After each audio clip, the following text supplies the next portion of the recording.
Bonjour à tous, bienvenue dans le Labo des légendes avec cette fois-ci Swain, aidé de son petit pote Yasuo qui va à la conquête de Thresh. Au niveau de cette tentative, qui est ma tentative numéro 1, j'ai pris cadeau de bienvenue parce que c'est un pouvoir qui est toujours sympa, surtout quand on a plein de créatures. On peut récupérer des trucs qui permettent de remonter en point de vie. Donc même quand on a pris possession du board, qu'on sait qu'on va gagner, on peut essayer d'attendre un petit peu pour remonter en live. Donc ça c'est très pratique. Et puis sinon, en début de partie, on peut se retrouver avec de l'insaisissable, avec du first strike ou des trucs rigolos comme ça. J'ai récupéré aussi Vladimir en troisième héros qu'on m'a proposé, qui est plutôt pas mal dans ce deck puisqu'on a notamment le tracker de basique qui va mettre 4 points de dégâts à une de mes créatures. Donc ma foi, on peut se blesser tout seul. Et Swain donc, qui récupère 5 mana quand je le joue, donc je peux faire un enchaînement Swain Vlad qui peut être assez rigolo.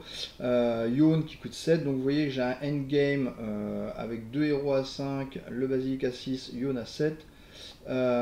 Qui fait que quand la partie s'attarde, je suis pas mal. Donc contre Frejold, en principe, c'est plutôt cool. Maintenant, évidemment, on sait que c'est contre Piltover qu'une curve comme celle-là va avoir besoin d'être améliorée. Donc là, pour Thresh, normalement ça va bien se passer, d'autant que j'ai 30 points de vie. Je vais quand même prendre normalement une douzaine ou une quinzaine de points de dégâts, a priori, selon la sortie qu'il me fait. Surtout vu que j'ai pas de hard removal, j'ai un peu de stun. Et pas de hard removal, donc ça va vraiment être des combats de créatures. La saboteuse, malheureusement, elle passe pas dans le match-up, hein, évidemment, enfin dans aucun match-up d'ailleurs, elle passera. Donc je vais carrément la virer. La paume étourdissante, j'en veux pas pour l'instant. Le Swain, je vais le garder parce qu'il est upgradé et que c'est la base du deck. La poigne mortifère, je vais la garder aussi pour éventuellement arriver à casser un ramp. J'aurais pu garder la saboteuse pour les mêmes raisons. Voilà, donc là les deux dagues c'est pas mal, ça peut me permettre de péter un ramp. Selon ce qu'il va récupérer T2, enfin T1 d'ailleurs, comme bête à 2. S'il récupère requin, il perd son ramp déjà. Barricade des armes, il perd pas son ramp. Maintenant il faut voir en 3 ce qu'il va récupérer. Donc là je vais mettre la saboteuse. Je vais pas attaquer avec, sauf si j'avais récupéré un saisissable. Mais là évidemment je vais pas aller m'empaler là-dessus. Hein. On va voir ce qu'il récupère en 3, ça récupère gardienne, elle va se faire déboîter, ça va être la fête. Voilà, donc là il vient de perdre son ramp, pas de bol pour lui. Le gardien maudit que je vais évidemment ne pas tuer. Je vais tout de suite tuer la gardienne. S'il la fait revivre, tant pis, au moins il a racheté son sort. Voilà, il l'a fait avant, donc pas de bol pour lui, il récupère qu'une 2-3, au lieu de récupérer la gardienne. Ok, donc ça me dérange, si ça me dérange. Je vais bloquer ça. Je vais bloquer ça, comme ça c'est lui qui va mourir. Merveille de la nature. Parce que c'est une créature à 2 de casting qui est la plus à gauche sur sa ligne. Donc c'est elle qui meurt. Donc voilà, voilà. C'est comme ça que ça marche normalement. Ok. Alors, qu'est-ce qu'il récupère? Il récupère une créature cauchemardesque. Ok. Je peux la tuer pour casser à nouveau son ramp. Mais il va reposer une autre. Donc, si je pose le tambour de la Légion, ça dépend vraiment de ce que je récupère. Lui derrière, il va avoir une bête à 3. Qu'est-ce que je fais? J'ai envie de passer. En même temps, je sens qu'il risque de passe back. Non, je poigne. Je poigne mortifère. Il va peut-être la sacrifier pour piocher 2. Non, très bien. Moi, ça m'arrange. La farceuse, c'est la farceuse qui meurt. Donc c'était super ce que j'ai fait.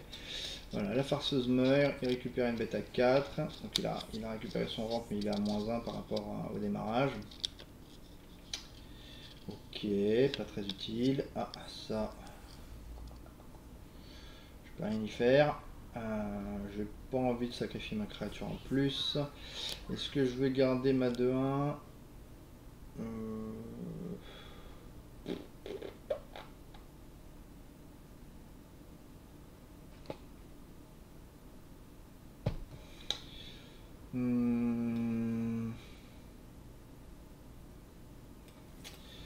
Je vais tuer ça.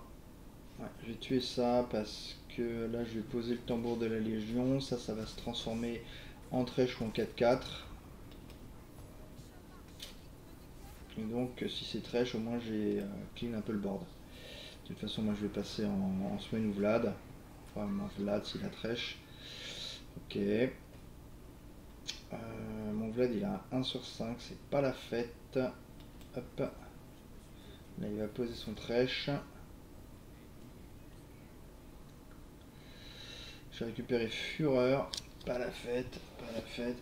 Donc là si j'attaque avec Vlad il va bloquer avec trèche et derrière il va pouvoir me le tuer. Je vais donc pas attaquer. Je vais pas attaquer sur ce coup là. Ok, Briseville, c'est pas terrible. Char des requins, c'est naze. Ah merde, j'ai oublié que j'avais les 5 mana lui. Ah. Bon bah je vais le poser, hein. Je récupère les 5 mana. J'ai oublié ça. Ah là là là là, ça va être tellement beau. Je vais passer ici. J'ai encore récupéré un mot-clé dégueulasse.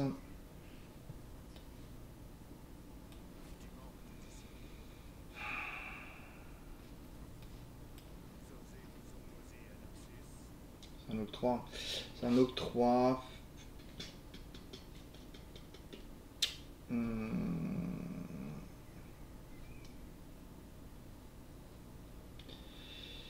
C'est pas la fête. C'est pas la fête. Derrière, je vais poser Briseville. Il va être à 3 sur 5. Ok, on va bloquer comme ça.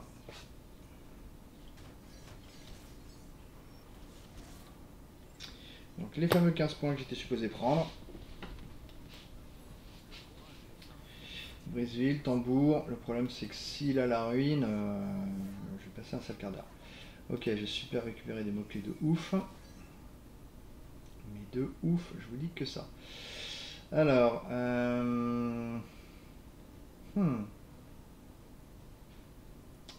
si j'attaque, je m'empale dans tous les sens. Je suis obligé de faire le tracker de basilic. Je vais utiliser son trèche. Je peux aller fumax ça et le tracker. Ça va me level up mon Vladimir. Ça va mettre 8 points pour Swain.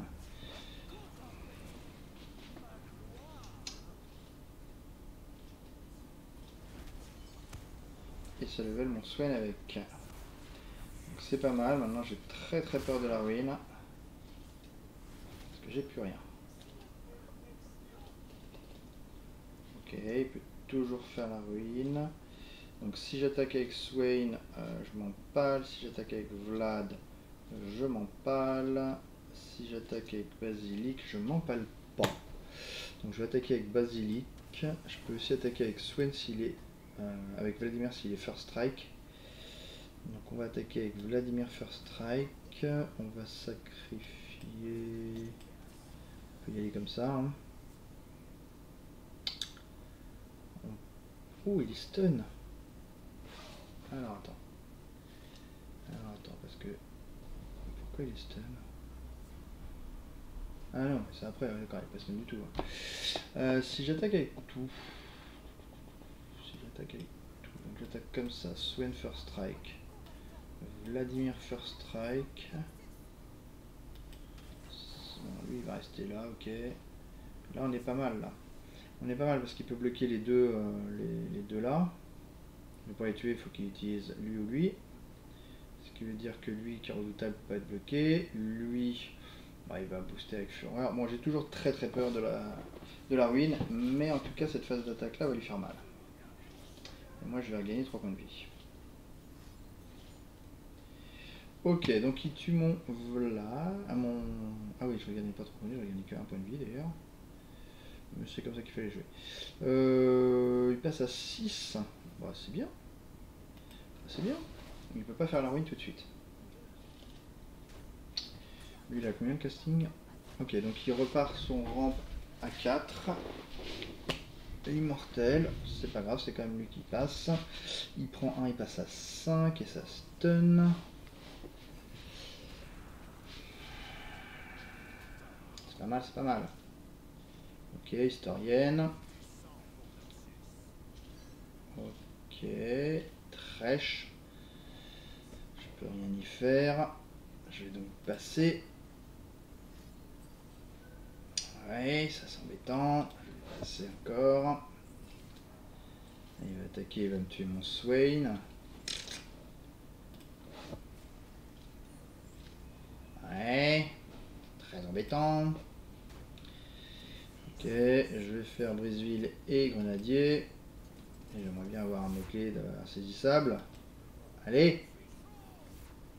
Raté. Ok.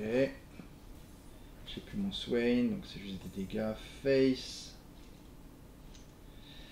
Je vais passer parce que j'ai 2 points de dégâts si jamais il passe back. Il a plus de quoi faire la ruine, donc je peux balancer Yone.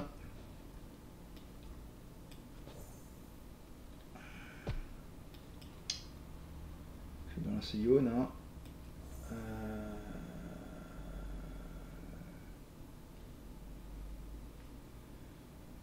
Je vais stun qui? Lui c'est sûr.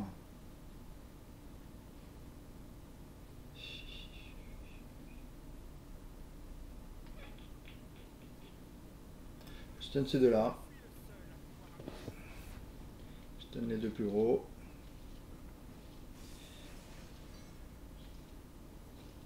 Bête du crépuscule 4-5. Il est full tap. Il est full tap. Donc si j'attaque avec lui, j'ai bloqué. Si j'attaque avec... On va attaquer comme ça je crois. Hein. Je crois qu'il est mort. Hein. Je crois qu'il est mort. Il y en a 3 qui passent. Ça veut dire qu'il prend 5 points de dégâts. Et au pire de toute façon il y a encore 2 points après. Hop. Ok, donc c'est bien ce qu'on avait dit, on a perdu autour de 15 points de vie, en l'occurrence 17, mais j'en gagne 6. Voilà. Donc c'est normal, c'est le tarif contre Thresh. Hein. Après, il y avait le potentiel ruine qui pouvait être très pénible et qui est toujours très pénible quand on a un match-up de créatures et qu'on essaie de prendre le board. Il a qu'une ruine, après bon. On n'est pas obligé de se la prendre dans la tronche non plus. Alors, qu'est-ce qu'on récupère de beau?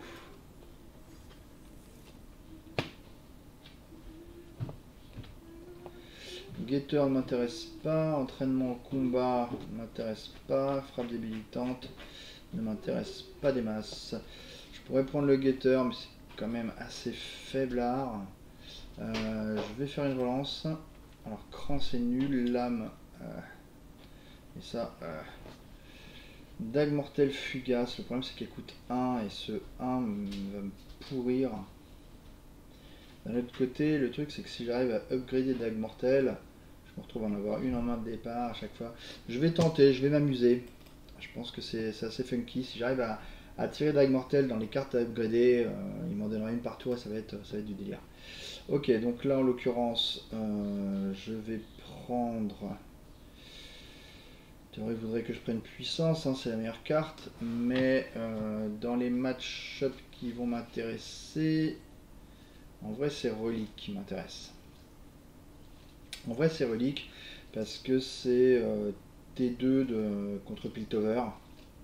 Et T2 contre Piltover c'est super important de ne pas se prendre 7 ou 8 points de dégâts. Donc relique. Voilà. Ok, bah écoutez, j'ai fait des choix étonnants, mais à mon avis justifiables. Les reliques, donc comme je disais, c'est contre Piltover. Le T2 de Piltover est très très dangereux parce qu'il commence avec Von Yip.